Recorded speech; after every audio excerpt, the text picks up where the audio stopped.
नमस्कार विद्यार्थी मित्रांनो, यश अकॅडमी कराड या यूट्यूब चॅनलमध्ये आपलं मनपूर्वक स्वागत। या पाठीमागच्या व्हिडिओमध्ये आपण सॉलिड स्टेट या चॅप्टरविषयी चर्चा केलेली आहे। आज आपण या व्हिडिओमध्ये फिजिकल केमिस्ट्रीमधून जो सेकंड चॅप्टर आहे त्याचं नाव आहे सोल्युशन्स। याचं परीक्षेसाठी जे वेटेज असणार आहे ते कंपल्सरी 4 मार्कासाठी असेल आणि विथ ऑप्शन हा 6 मार्कासाठी हा टॉपिक असणार आहे। म्हणजे याचं वेटेज परीक्षेच्या दृष्टिकोनातून जास्त आहे, म्हणजे हा महत्त्वाचा चॅप्टर आहे। या चॅप्टरमध्ये सगळ्यात महत्त्वाचं काय असेल तर न्यूमरिकल्स आहेत, त्यामुळं न्यूमरिकल्सची या चॅप्टरची तयारी आपली चांगली असणं आवश्यक असणार आहे। आता 4 आणि 6 कंपल्सरी 4 मार्क आणि विथ ऑप्शन 6 मार्क, म्हणजे एकूण तुम्हाला 6 मार्काचे प्रश्न ह्या येणाऱ्या प्रश्नपत्रिकेमध्ये पाहायला मिळतील। याचं सर्वसाधारणपणे डिस्ट्रीब्युशन जे केलं जाणार आहे ते 2+2+2 म्हणजे 2+2 4+2 6 अशा पद्धतीचं डिस्ट्रीब्युशन असू शकतं, किंवा 1+1+2+2 अशा पद्धतीचं पण असू शकतं। म्हणजे साधारणपणे या पद्धतीनं डिस्ट्रीब्युशन हे प्रश्नपत्रिकेमध्ये केलं जाऊ शकतं। म्हणजे जे साधारणतः परमिटेशन कॉम्बिनेशन्स येऊ शकतील त्या दृष्टीनं वेटेजचं विभागणी प्रश्नपत्रिकेमध्ये केली जाते, किंवा 1+2+3 असेही ते शक्य आहे। विद्यार्थी मित्रांनो, आपण आता सुरुवात करूया। पुस्तक तुमचं समोर असणार आहे, पेज नंबर 28। त्यातला जो पॉइंट असणार आहे 2.1 that is the introduction. This part is considered as a non evaluative part for this coming examination.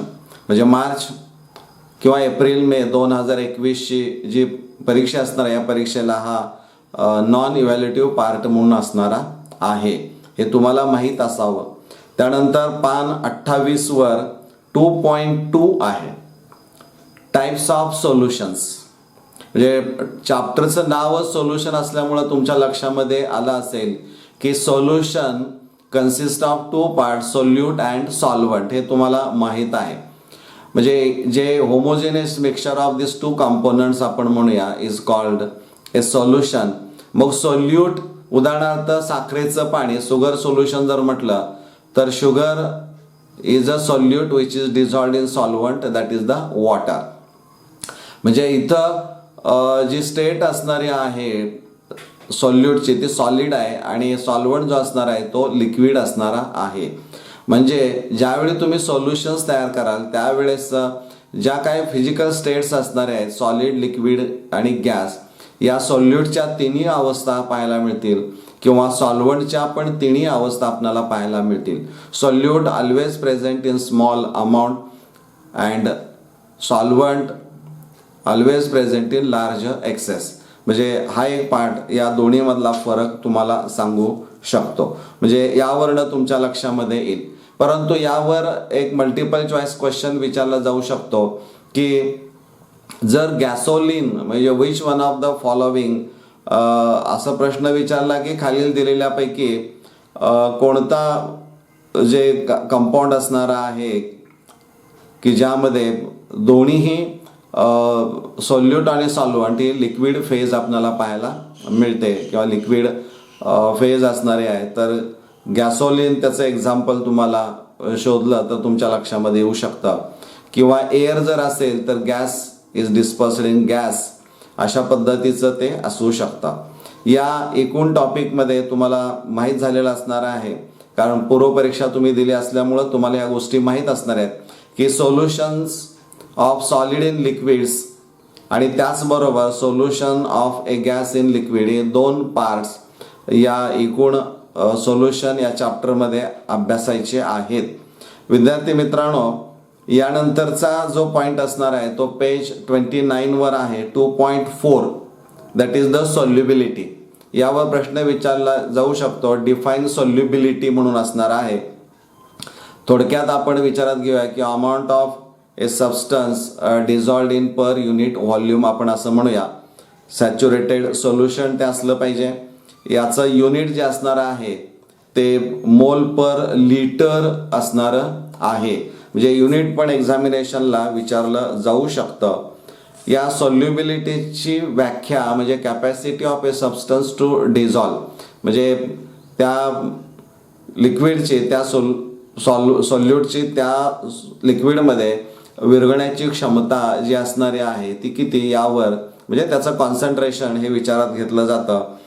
तर त्याच्या नाव will discuss the 2.4.1 factors affecting solubility. म्हणजे एखादा पदार्थ ज्यावेळी आपण एखाद्या सॉल्व्हंटमध्ये टाकू त्यावेळेस त्याची विरघळण्याची जी क्षमता असणारी आहे तो किती प्रमाणामध्ये विरघळतो ते कशावर अवलंबून असतं. तर first factor is nature of solute and solvent. म्हणजे जे सोल्यूट तुम्ही घेणार आहात सॉल्व्हंटमध्ये टाकण्यासाठी ते आणि ज्याच्यामध्ये तुम्ही विरघळणार आहात ते सॉल्व्हंट कसं असलं पाहिजे. तर एक तत्व आहे लाईक डिझॉल्व्स लाईक. म्हणजे थोडक्यामध्ये आयोनिक ऑर पोलर सॉलिड्स आपण म्हणूया किंवा compound dissolves in polar solvent. म्हणजे उदाहरणार्थ एक तुमच्या माहितीसाठी म्हणून घेतो की सोडियम क्लोराईड हे सॉलिड जर पाण्यामध्ये टाकलं तर लगेच विरघळतं. परंतु सोडियम क्लोराईड हे बेन्झिन आपण जर सॉल्व्हंट घेतलं तर त्यामध्ये विरघळत नाही. त्याचं जे सोल्युशन तयार होतं ते क्लिअर सोल्युशन तुम्हाला मिळत नाही. म्हणजे विरघळण्याची क्षमता एकाच पदार्थाची सॉल्व्हंट बदललं की ती बदलू शकते. त्याची कारणं तुम्हाला माहीत असणं आवश्यक असणार आहे. म्हणजे हे तत्व लागू करताना लाईक डिझॉल्व्स लाईक याचा विचार तुम्ही करून त्याची उत्तरं लिहू शकला पाहिजे. त्याचं कारण असतं की एखादा पदार्थ पाण्यामध्ये लवकर विरघळतो त्याचं कारण हायड्रोजन बॉन्डिंग त्यामध्ये पाहायला मिळत असणार आहे. किंवा तो सोल्यूट ज्यावेळी सॉल्व्हंटमध्ये टाकू त्यावेळेस दोघांच्या मधलं जे इंटरॅक्शन असणार आहे ते किती स्ट्रॉंग आहे का वीक आहे त्यावरही बरंचसं अवलंबून असणार आहे. म्हणजे हायड्रोजन बॉन्डिंगचा इथं पार्ट जास्त करून विचारात घेतला जाऊ शकतो. Now second factor effect of temperature on solubility. हा जो आहे तो पान 29 आणि 30 वरचा मुद्दा असणार आहे. यामध्ये साधारणतः तुम्हाला दोन गोष्टी माहीत पाहिजेत, exothermic reaction and endothermic reaction. Endothermic reaction takes place with absorption of heat आपण म्हणतो. म्हणजे परिसरामध्ये असणारी उष्णता ते शोषून घेण्याचं काम करतं. किंवा तुम्हाला हीट मस्ट बी सप्लाइड, म्हणजे तुम्हाला बाहेरून टेम्परेचर किंवा हीट ही सप्लाय करावी लागते की जेणेकरून त्या रिॲक्शनचं टेम्परेचर वाढलं की मग ती रिॲक्शन प्रॉडक्ट साईडला जाताना आपल्याला पाहायला मिळते. तर एंडोथर्मिक रिॲक्शन म्हणजे जिथं हीट ॲब्सॉर्ब करून ती रिॲक्शन घडते. उदाहरणार्थ पोटॅशियम क्लोराईड हे सॉलिड जर पाण्यामध्ये टाकलं तर ते सुरुवातीला विरघळतं आणि नंतर मग त्याचे आयन्स तयार होतात. आणि त्यावेळेस मात्र ही प्रोसेस घडत असताना उष्णता ही परिसरामधली शोषून घेतली जाते, ॲब्सॉर्ब केली जाते. म्हणजे याचा अर्थ असा आहे की पुन्हा तुम्हाला you have to supply the additional heat, means you have to increase the temperature of the system. म्हणजे इथं ती रिॲक्शन घडू शकते. किंवा दुसरा एखादा पदार्थ आपण जर विचारात घेतला कॅल्शियम क्लोराईड जर आपण पाण्यामध्ये टाकलं तर त्यावेळेस मात्र when calcium chloride is dissolved in water it liberates heats. Heat ही उष्णता ही बाहेर परिसराला दिली जाते. मग जर ही एक्झोथर्मिक रिॲक्शन असेल म्हणजे exothermic reaction takes place with evolution of heat, उष्णताही त्यातून बाहेर पडते. आणि असं ज्यावेळेस असतं त्यावेळेस मग मात्र इथं तुम्हाला टेम्परेचर त्या सिस्टीमचं वाढवून चालत नाही. टेम्परेचर वाढवलं तर ते हीट इतकी जमा होते आणि त्यामुळं त्या पदार्थाची पाण्यामध्ये विरघळण्याची क्षमता ही काय होते, कमी होऊ शकते. किंवा त्यावरच एक प्रश्न विचारला जाऊ शकतो की सोल्युबिलिटी पोटॅशियम नायट्रेटची सर्वात जास्त आहे टेम्परेचर इन्क्रीजेस आणि सर्वात कमी solubility of sodium sulphide decreases with the temperature. So you have to explain the reason behind it. त्याचा शोध घेऊन उत्तर लिहिणं आवश्यक असणार आहे. Solubility of gas in a liquid that is particularly water. म्हणजे एखादा वायू जर आपण पाण्यामध्ये ॲब्सॉर्ब करायचं म्हटलं तर त्यावेळी त्या गॅस मॉलिक्युलचं कंडेन्सेशन होतं, त्यावेळी त्यातून उष्णता बाहेर पडते. म्हणजे ज्यावेळी गॅस पाण्यामध्ये ॲब्सॉर्ब केला जातो त्यावेळेस एक्झोथर्मिक प्रोसेस ही आपल्याला पाहायला मिळते. म्हणजे याचा अर्थ असा आहे की solubility of gas decreases with the temperature, आणि त्यामुळं कमी तापमानाला त्या वायूचं ॲब्सॉर्प्शन वॉटरमध्ये किंवा सॉल्वंटमध्ये जास्त होऊ शकतं, असं मला इथं सांगावंसं वाटतं. त्यानंतर effect of pressure on the solubility. म्हणजे प्रेशर सॉलिड्स आणि लिक्विड्स या दोन्हीचा विचार जर केला तर प्रेशरचा काही परिणाम त्याच्यामध्ये होऊ शकत नाही. पण if you increase the pressure of gas त्यावेळेस नंबर ऑफ मोल्स कमी जागेमध्ये व्हॉल्यूम डिक्रीज होतो. म्हणजे तिथं व्हॉल्यूम प्रेशर वाढलं की व्हॉल्यूम हा कमी होतो किंवा त्या वायूची त्या सोल्युशनमध्ये विरघळण्याची क्षमता ही वाढते असं आपण म्हणू शकतो. म्हणजे solubility of gas in a liquid directly proportional to the pressure. म्हणजे this relation is given by the Henry, आणि म्हणून त्याला हेनरीज लॉ असं म्हटलं जातं. यावर 100% प्रश्नपत्रिकेमध्ये असतो. State and explain the Henry's law. त्यामुळं ते तुम्हाला माहीत असायला पाहिजे की yes that is the solubility of a gas is directly proportional to the pressure of gas over the solution. So S is equal to KH into P. यावरनं त्याचं KHचं जे युनिट असणार आहे ते तुम्हाला डिराईव्ह करता यायला पाहिजे. जसं KH ची व्हॅल्यू वाढत जाईल तसं त्या गॅसची सॉल्युबिलिटी कमी होते असं आपण विचारात घेऊ शकतो. नाव पेज नंबर 31 2.5 राऊल्ट्स लॉ.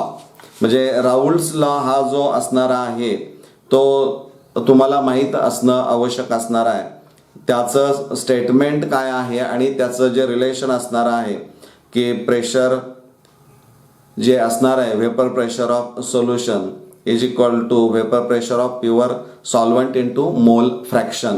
तर हे रिलेशन तुम्हाला माहीत असणं आवश्यक असणार आहे. त्यानंतर distinction between ideal and non ideal solutions.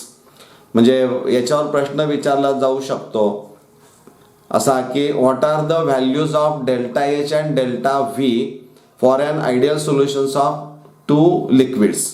म्हणजे यांच्या व्हॅल्यूज काय असणाऱ्या आहेत.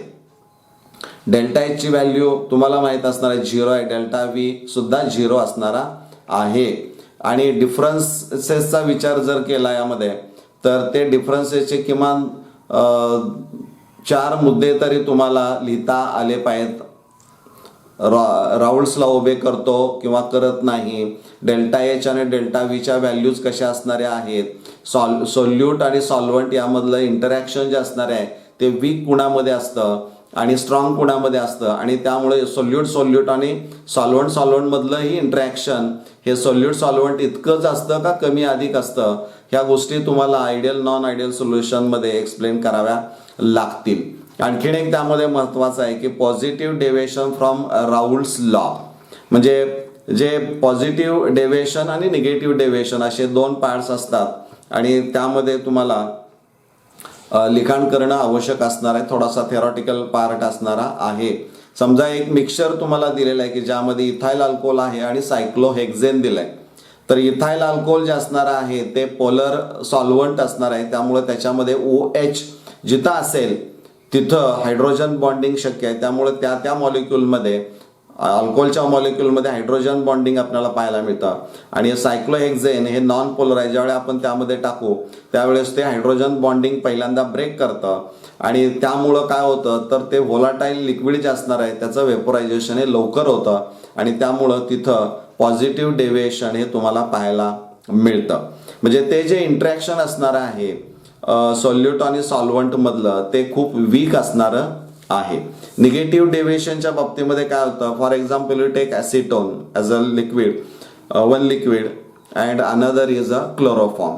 यांच्यामध्ये मिक्सिंग केलं तर क्लोरोफॉर्म मधला जो H असणार आहे it forms hydrogen bond with oxygen of carbonyl group. त्यामुळे सोल्यूट आणि सॉल्वंट मधला फोर्स ऑफ अट्रॅक्शन स्ट्रॉंग असल्यामुळं तिथं कुठेही आपल्याला असं दिसणार नाही की ते मॉलिक्युलचं वेपोरायझेशन लवकर होईल आणि त्यामुळं निगेटिव्ह डेव्हिएशन हे तिथं आपल्याला पाहायला मिळतं. यावर प्रश्न बऱ्याच वेळा विचारला जाऊ शकतो की which pair of mixture is called ideal solution. Ideal non ideal वर चर्चा याच्यामध्ये होऊ शकते, उदाहरणं दिली जातात आणि ती बघणं आवश्यक असणार आहे. आज आपण काय केलंय की हा जो सोल्युशनचा जो चॅप्टर असणार आहे याचे 2 पार्ट्स आपण करतोय.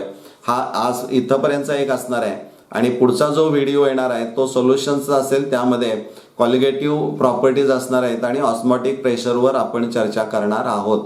विद्यार्थी मित्रांनो, आपण निश्चितच यामध्ये कमेंट्स करावेत की जेणेकरून तुम्हाला आणखीन काही अपेक्षा असतील तर त्या पूर्ण करण्याचा प्रयत्न केला जाईल की जेणेकरून येणारी परीक्षा ही तुम्हाला सोपी जावी ही माझी मनापासून इच्छा असणारी आहे. हा व्हिडिओ आपण गरजूंपर्यंत पोहोचवा एवढीच अपेक्षा असणारी आहे. धन्यवाद.